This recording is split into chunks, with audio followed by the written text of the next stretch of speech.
Olá, seja bem-vindo para o programa Vida e Atitude. Que bom que você está acompanhando conosco. Hoje vamos falar com a doutora Elke Oliveira Fernandes, ela é psiquiatra e vem nos falar sobre o seu livro Sonda-me. Vamos falar sobre o assunto vergonha. Também no mesmo programa teremos uma entrevista com Mari Romero e Vanessa Teixeira, que vem nos falar sobre o Timor-Leste. Fique com a gente.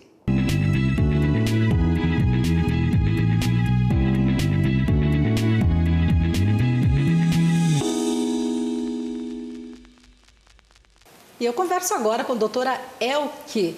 Doutora Elke, seja bem-vinda ao programa Vida e Atitude. Muito obrigada, Clarice. Doutora, você é psiquiatra? Sim, eu sou médica psiquiatra e tenho uma especialização em psiquiatria da infância e adolescência também. E agora também você é escritora, certo? Sim. Com o seu livro Sonda-me, que foi lançado há pouco tempo. Isso, em março deste ano o livro foi lançado.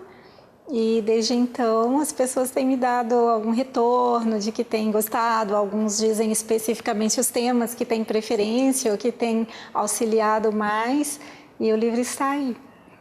Que maravilha!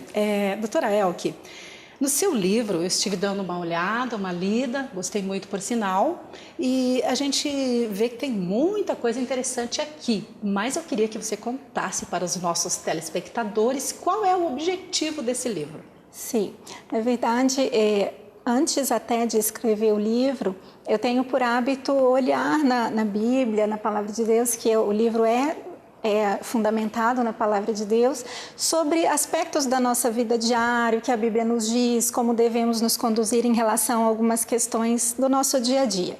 E comecei então, enquanto psiquiatra, a estudar as emoções. O que a Bíblia nos diz, o que a Palavra de Deus nos diz a respeito de algumas emoções, como podemos nos conduzir em relação a essas emoções, e deste estudo então surgiu o livro. E a gente vê que tem muitos assuntos interessantes, tratando da alma, como você falou, e entre ali alguns assuntos que você fala sobre a tristeza, a ansiedade, enfim, vários assuntos, mas um que me chamou a atenção foi sobre a vergonha. Sim. E eu queria te perguntar o seguinte, quais são os tipos de vergonha mais recorrente? Varia um pouco de acordo com a faixa etária, mas de uma maneira geral, os tipos mais recorrentes são, por exemplo, a vergonha de falar em público. É bem comum vergonha de falar em público, vergonha de se expor de alguma maneira, porque a vergonha tem muito essa questão de como eu me sinto frente aos outros. A vergonha nos adolescentes é bastante frequente, a vergonha em relação a alguns, ao seu corpo, ao olho, nariz, boca, se gordo, se magro, isso nos adolescentes, alguns adultos também, principalmente mulheres, mas a vergonha de falar em público, a vergonha de cometer erros em público é bem comum. Mas o que é vergonha, afinal de contas? É um sentimento? É uma emoção? A vergonha, eu me sinto envergonhada. Então, a vergonha é um sentimento e ela ocorre frequentemente em situações em que eu me relaciono com uma ou com mais de uma pessoa e que eu entendo que fiz algo que não é agradável ou que os outros poderiam me criticar. Então, nesse caso, aparece a vergonha daquilo que eu fiz ou daquilo que eu sou. Agora, uma coisa que me chama a atenção é que algumas pessoas sentem vergonha de dizer um olá, às vezes para um desconhecido. E outros fazem tantas coisas, se expõem e não sentem vergonha, ou sentem, não demonstram que sentem. Como que você vê isso? Por que acontece essa diferença entre algumas pessoas? Isso, individualmente, as características elas variam primeiro de acordo com a biologia, o temperamento, a genética da pessoa. Então, em temperamento, algumas pessoas tendem a ser mais tímidas, mais envergonhadas, outras não. Existe também o aspecto de educação, o aspecto familiar, em que desde muitas vezes quando criança, aquela pessoa é exposta a situações onde ela entende que ela está fazendo errado. Por exemplo, uma criança que derrama o leite na mesa na hora do café e a mãe, alguém da família diz: veja, você faz tudo errado, olha só de novo. E aquela criança então, ela tende a crescer entendendo que ela é um erro. ou que o que ela faz é errado. Essa criança, além dos aspectos, como eu disse, de temperamento, ela terá uma tendência maior a sentir que o que ela faz é motivo de vergonha ou é motivo de crítica para outras pessoas. E em relação a essa questão da educação familiar, uma outra criança em que ela pode cometer erros que são compatíveis com a idade dela, ela está aprendendo e essa família diz, olha, você derramou o leite na mesa, pega um pano, vamos limpar, e faz com que a criança possa experimentar, possa corrigir o erro, e ela é induzida a crescer com aquilo que ela fez, a aprender a reagir com aquilo que ela fez. Então, essa criança tenderá a ter menos vergonha do que faz, ela vai se expor com mais facilidade, ela vai tentar com mais facilidade, ela vai entender que mesmo que ela erre, ela pode tentar de novo, ela pode recomeçar. Importante, então, também aí a atuação dos pais, Sim. Saber o que falar e o que não falar para os filhos. Sim. Dar oportunidade sempre de a criança reconhecer que errou, não que ela seja um erro, mas que ela cometeu um erro e que ela pode tentar outra vez, ou que ela pode pedir perdão pelo que ela fez para as pessoas e que ela pode continuar vivendo sem entender que ela é um erro. Sim, agora é difícil também saber quando devemos sentir vergonha ou não, né? Mas sobre isso eu queria falar com você no próximo bloco. Vamos agora para um breve intervalo e já voltamos com a nossa conversa aqui com a doutora Elke.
Pessoas de todo o mundo estarão participando das Olimpíadas no Rio e muitas delas terão ali a única oportunidade para ouvir o Evangelho de Cristo Jesus.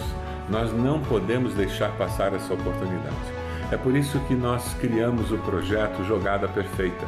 O projeto Jogada Perfeita você pode conhecê-lo melhor no site que aparece aí na sua tela. Acesse o nosso site, conheça como você pode participar e venha unir-se a nós, para que nós possamos levar muitas pessoas à salvação em Cristo Jesus. Pessoas que vieram para a Olimpíada e vão descobrir algo muito mais incrível do que uma medalha de ouro. Vão descobrir o ouro das ruas do céu para aqueles que conhecem a Cristo Jesus.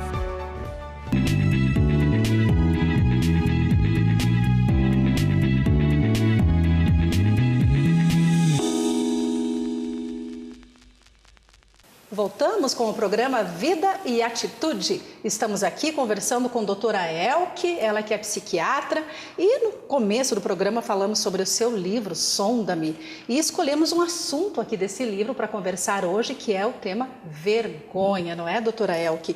E no começo do programa, nós conversamos sobre os tipos de vergonhas que existem, as mais decorrentes, e por que algumas pessoas se expõem tanto, outras não.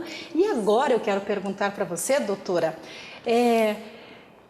a gente sabe que é um sentimento, você nos falou também isso, mas como que a gente vai saber em que se fundamentar para saber se devemos ou não sentir ou ter esse sentimento de vergonha? Isso, como eu falava anteriormente, existem as questões individuais, as questões familiares, mas ainda as questões sociais. E o conceito que nós temos também enquanto cristãos, o que a palavra de Deus nos diz, do que devemos ter vergonha. Socialmente falando, então em cada época, em cada momento da história, as pessoas entendem que devem se envergonhar de algumas atitudes. E isso vai mudando com o decorrer passados anos, das décadas, os motivos de vergonha. Ir à praia com biquíni e fio dental, em uma época seria vergonhoso para algumas mulheres, em outras épocas não. Então, socialmente existem os conceitos em cada época que nos dizem do que nós devemos nos envergonhar. E diante da sociedade, quando algumas pessoas sentem vergonha e não querem uma mudança, não querem se arrepender, muitas vezes a sociedade como um todo pode ir mudando esses conceitos, porque entendem que hoje isso não tem mais problema. Por exemplo, expor o corpo na praia, enfim, dependendo da época, seria uma vergonha muito maior do que é hoje. E, de acordo com a palavra de Deus, nós também entendemos que Deus nos dá a vergonha, nos possibilita ter vergonha com uma função, para que nós possamos entender que o que nós fazemos não está correto diante de Deus. Então, ao olharmos para a palavra de Deus, a vergonha está muito relacionada ao pecado. Quando nós desagradamos a Deus, então nós devemos nos envergonhar do que fazemos, para que haja o arrependimento e a mudança de atitude.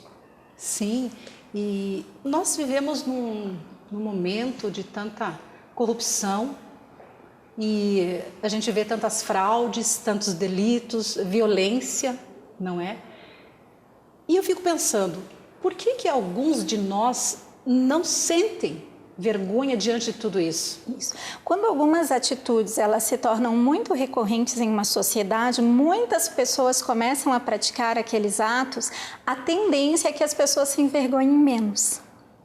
Em uma sociedade, quando uma pessoa ou poucas pessoas, por exemplo, se corrompem, cometem a corrupção, a tendência é que haja um maior sentimento de vergonha em relação a esses atos do que quando, de repente, muitas pessoas começam a cometer o mesmo ato e achar, então, que porque aquilo se tornou muito mais comum, ele passa a ser normal. Então, essa é uma visão é uma tendência da sociedade a ver as coisas de acordo com o que os outros também veem, porque eu me envergonho diante dos outros. Se todos acham, ou pelo menos grande parte das pessoas acham, que aquilo que eu fiz está tudo bem, então eu vou me envergonhar menos.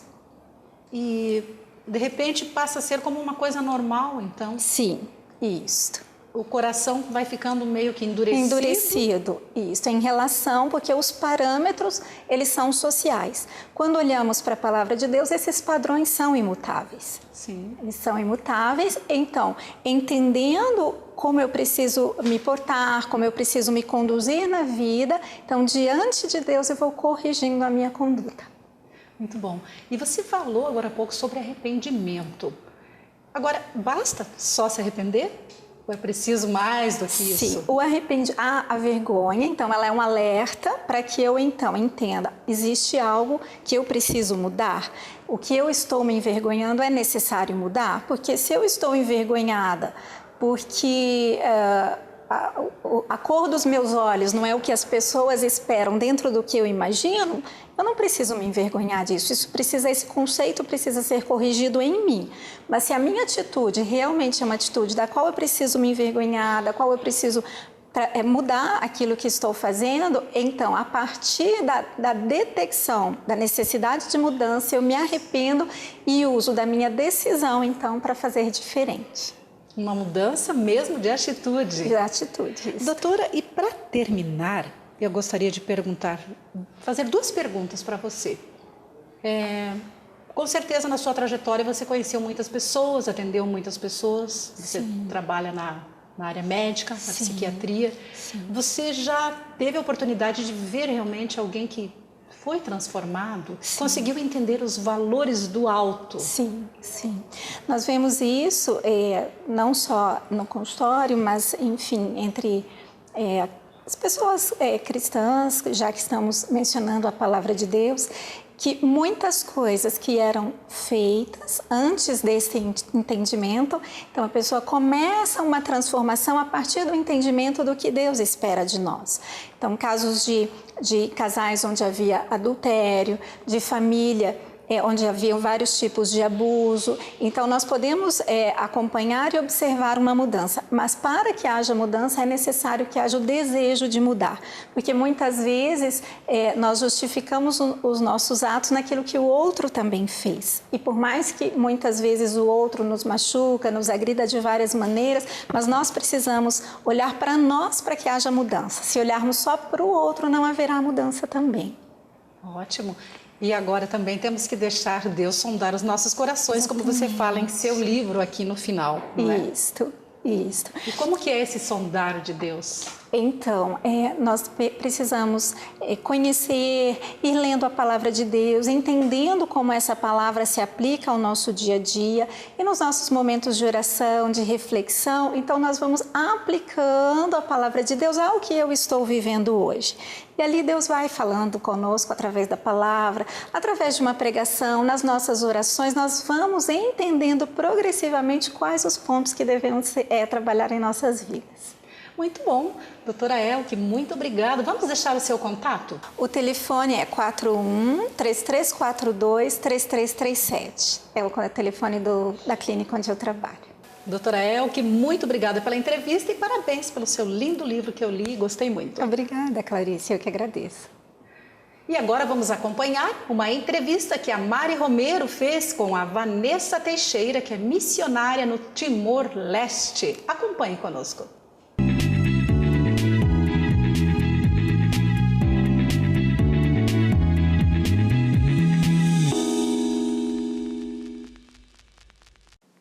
Nós estamos aqui com a missionária Vanessa Teixeira.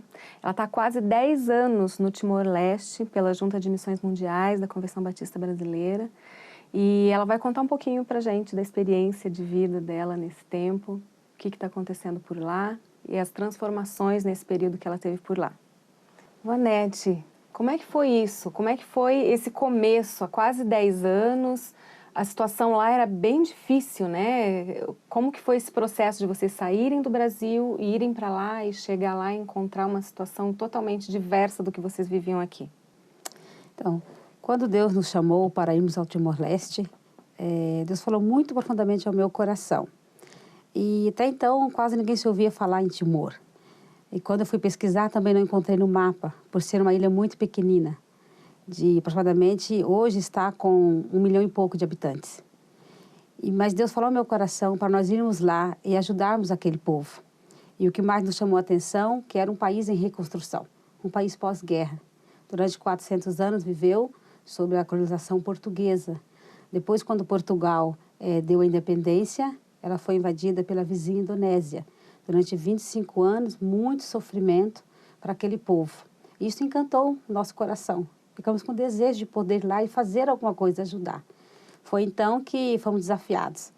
E no ano de 2006, então, tornou-se realidade um sonho, né, de estar lá em Timor. Quando nós lá chegamos, o país ainda estava num conflito de etnias.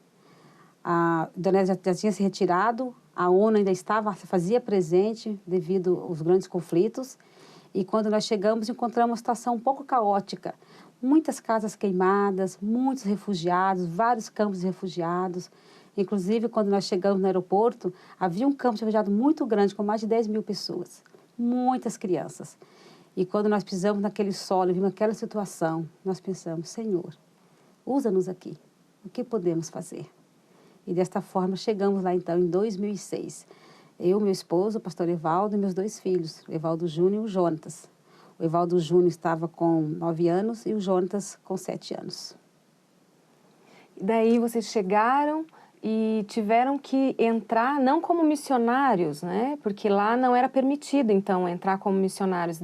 A partir de uma outra profissão que vocês desenvolveram essa missão, é isso? Como é que foi? Então, chegando lá, nós vimos a realidade do Timor, precisaríamos fazer alguma coisa para ajudar o povo. Então, foi criada uma ONG. E, através desta ONG, nós podemos, então, adquirir nossos vistos. Esta ONG, na verdade, era uma escola, né? Demos o nome de escola, Centro de Formação Vida Mais. E quando nós chegamos, então, havia já uma outra missionária que foi antes de nós. E ela, então, juntamente conosco, nós começamos a preparar toda a documentação, o estatuto, para criarmos esta organização. Então, foi criado o Centro de Formação Vida Mais. É uma escola que oferece cursos para a comunidade. Cursos de português, de inglês, matemática, culinária, alfabetização de jovens e adultos, equivalência, que seria o nosso supletivo aqui da 1ª à 4ª série, palestras para a comunidade e um clubinho infantil onde nós estávamos trabalhando com as crianças e também uma escola de futebol. E desta forma, então, depois que registramos esta organização, então o nosso visto veio dessa organização. A gente está vendo que você está vestida a caráter, né, com um vestido típico de lá. Você trouxe também o que nós aqui chamaríamos de echarpe, mas você vai me explicar o que é, o que significa isso e por que, né, esse engajamento que você teve, esse amor que você tem por esse povo. Então, o povo de Timor-Leste é um povo, assim, realmente, como eu falei, muito sofrido, muito carente da presença de Deus. É um povo animista, sincretista. Um povo que, por ter sofrido muito durante todos esses períodos de invasão, onde teve várias chacinas, então é um povo com uma autoestima muito baixa. E nós chegamos ali, então, para levar essa esperança para aquele povo. Que existe um Deus maravilhoso que os ama e um Deus que se importa com eles, um Deus que vai trazer para eles, já está trazendo para eles uma transformação em todos os sentidos, tanto no espiritual como também no material. E o fato, assim, de a gente amar aquele povo faz com que nós queiramos nos identificar mais e mais. Esse aqui é um tecido típico de lá, não é? Que as senhoras usam para apresentação de festas, de danças, né, culturais, não é? E ocasiões especiais. Então, é um tecido muito bonito e ele é todo feito manual no tear. Né? Ele é feito no tear ainda artesanalmente. Muito bonito. E é bonito, eu acho lindo, né? E este aqui é um tais, que nós chamamos lá, né? Aqui são as cores do Timor, né? Aqui são as cores do Timor-Leste. E eles oferecem isso para as pessoas como um presente. E tem um significado muito bonito, que é de honra. E todas as vezes que eles querem honrar uma pessoa, eles entregam este tais. Numa cerimônia simples, mas de um valor tremendo. Porque quando ele dá um tais para você, está significando que ele está te honrando. Tudo aquilo que você fez, que você representa para eles. Então, é uma forma assim, muito carinhosa, que eu ainda não vi em outro lugar, não é? Simples, mas de um valor, né, inestimável. Com certeza. E muito reconhecido essa honra, né? Porque vocês já estão em família há tantos anos, né? Se dedicando a esse povo, amando esse povo. Eu gostaria de saber um pouco mais a respeito dessa ONG, né? Vocês acolhem crianças, adultos, homens, mulheres. Qual é o foco principal de vocês, se existe um? Como é o dia a dia dessa ONG com vocês? Então, a nossa organização, né, o Centro de Formação Vida Mais, a princípio trabalha com jovens e adultos. Mas como nós temos a necessidade de trabalhar também com as crianças, então nós criamos um clube infantil.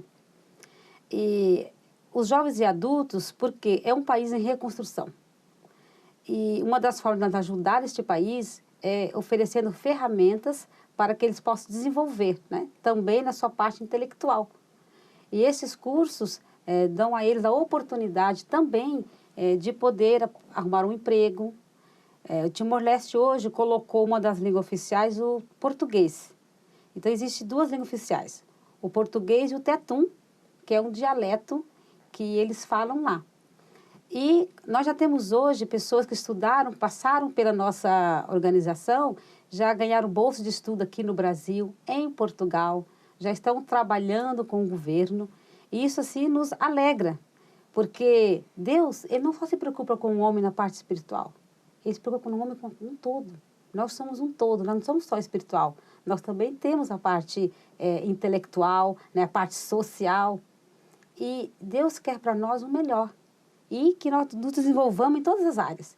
E nosso projeto, então, visa isso, ajudar o jovem timorense, né, o homem e mulher timorense, num todo. E na área educacional, nós também criamos um programa de educação pré-escolar que aqui no Brasil tem funcionado muito bem e já tem funcionado também em outros países do mundo, que se chama PEP, Programa de Educação Pré-Escolar. E este ano, Deus nos presenteou em abrirmos um PEP lá em Timor, na cidade de Dili. E contamos hoje com uma classe de 22 crianças que lá estão estudando e tendo assim as suas vidas desde o iniciozinho, conhecendo a Deus. Que um dos objetivos do PEP também é falar do amor de Deus para aquelas crianças. E hoje nós estamos lá, então, com esta classe, né, de 22 crianças, atingindo, assim, 22 famílias, o qual nos deixa muito feliz em poder ver que essas crianças poderão ter um futuro melhor. E como é essa abertura lá? Porque depois da independência, o país passou por uma reforma política muito importante, né? E o evangelho, o cristianismo, como ficou depois dessa abertura? Então, Timor-Leste é considerado um país cristão, né? 95%, segundo as estatísticas, né, predomina o catolicismo romano. Na época quando a Indonésia invadiu, então a população, na sua totalidade, migrou para o cristianismo. E com a independência, as portas do Timor-Leste se abriram para o mundo. E com isso chegaram também outras formas de cristianismo. E foi nesta época, então, que adentrou, né, muitas outras organizações cristãs, entre elas a nossa. E com essa abertura ficou mais fácil a propagação do Evangelho de Jesus Cristo ali naquela ilha. E dos cristãos aqui do Brasil, como podem fazer para ajudar nesse momento de abertura, quando já não existe mais perseguição religiosa? O que um brasileiro que está assistindo a gente aqui nessa nossa conversa, o que pode ser feito? O Timor hoje, não é? Ele ainda é um país que necessita de ajuda em todos os sentidos. Na parte de educação, com profissionais, né, que possam ir lá e ajudar na capacitação dos timorenses. A língua portuguesa ainda é um canal de porta aberta, porque eles necessitam aprender o português, porque foi colocado o português como língua oficial. Então, pedagogos, professores na área de português, né, de inglês, que também gostam muito da língua inglesa lá, né, podem ajudá-los nessa formação pessoal. E na parte espiritual, levar realmente o verdadeiro evangelho de Jesus Cristo. Né? Por que Jesus veio a este mundo? Né? E para que aquelas pessoas lá que são, na verdade, uma ilha cristã, mas são muito animistas. Então, necessitam e carecem muito de conhecer, né, o Deus verdadeiro, o Deus de todo o poder, né? O Deus que se manifesta em toda e qualquer situação na nossa vida.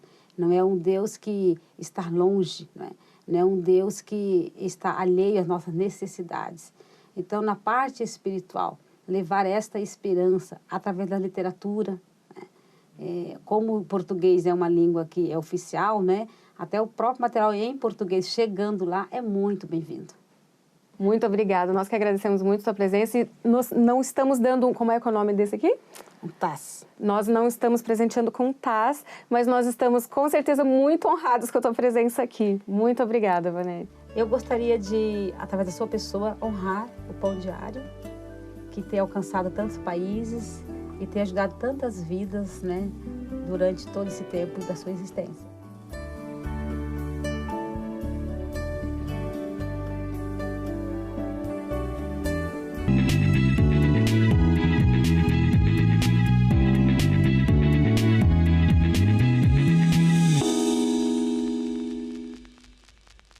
Agradecemos a Mari Romero pela bela entrevista com a Vanessa. Esperamos que você tenha sido abençoado, assim como eu também fui.